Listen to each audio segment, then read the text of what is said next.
Hello and good evening dear students. Back with your English teacher Mrs. Reena Varet to the English classes, and we are learning parts of speech. Children, in the series of parts of speech we have already learned the earlier the first six, and you know that there are 8 parts of speech. So now we are proceeding towards the 7th. Okay, today we are going to take the 7th part of speech, that is the conjunction. As you can see here on the board, I have mentioned this word conjunction and its definition, a few examples, and this chart of parts of speech, the 8 parts of speech, is already before you. Now let us begin. See here the word conjunction or the spelling of the word conjunction. Okay, what is if you break the word conjunction after N, what will you find? A word junction is hidden there. Okay, junction. You might have heard about the railway junction. What does junction mean? In practical language, what does junction mean? Means something which joins something. Okay? Con means together and junction means join. So some words in English, certainly their words will do all these things. So the words which join something means maybe other words or other sentences, they can be called conjunctions. They serve the purpose of a junction between two words or two sentences or maybe two clauses together. Okay. So this is the meaning of the word conjunction. Let us see the definition. The word which is used to join words or sentences, the same as I told you, as the word suggests, the definition is the same, the joining words. What are these words? They can be and, or, but, so, therefore, all these are joiners. Nevertheless, until, unless, thus, so, therefore, thereafter, then, all these, there are many conjunctions. Okay, now we are going to see some of the examples. Ram and Shyam.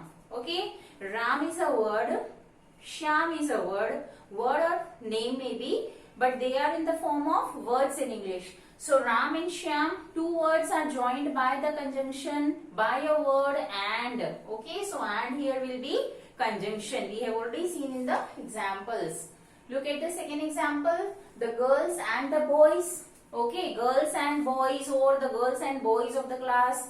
So girls, boys, these two words are joined by the conjunction and.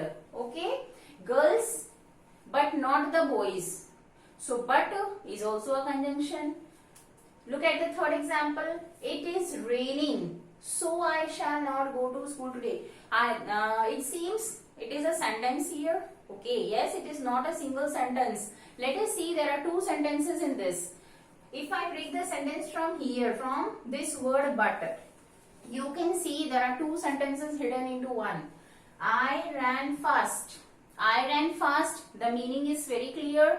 Okay, meaning is complete, that I ran fast at a greater speed. So this is one sentence. Another sentence is I missed the train. Okay, when we are we are talking about the first one. Okay, no problem. Now let us see this one. I ran fast. I missed the train. When we are joining two sentences, we will not repeat the subject. It is a rule. So I missed the train. This is another sentence. Clear? Here, I ran fast, one sentence. I missed the train, second sentence. So these two sentences are joined by a certain word, as you can see here, but. Okay, so I ran fast but missed the train. So here two sentences are joined with but is a conjunction, joiner word. Come to this third example which I missed. It is raining, so I shall not go to school today. Let us break this sentence from here. Before and after so.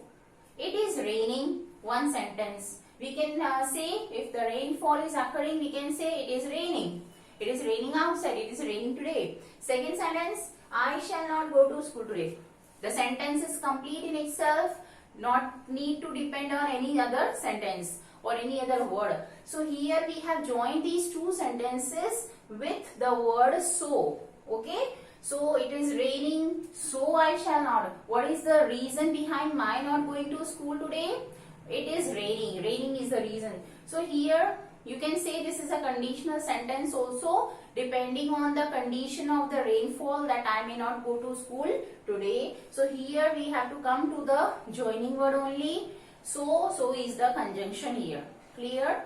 So this is all about the conjunctions. In all, you have to remember only this much, that conjunctions are words which joins two things. Things here means maybe two words, two sentences, a sentence and a clause, a sentence and a phrase, or two clauses together.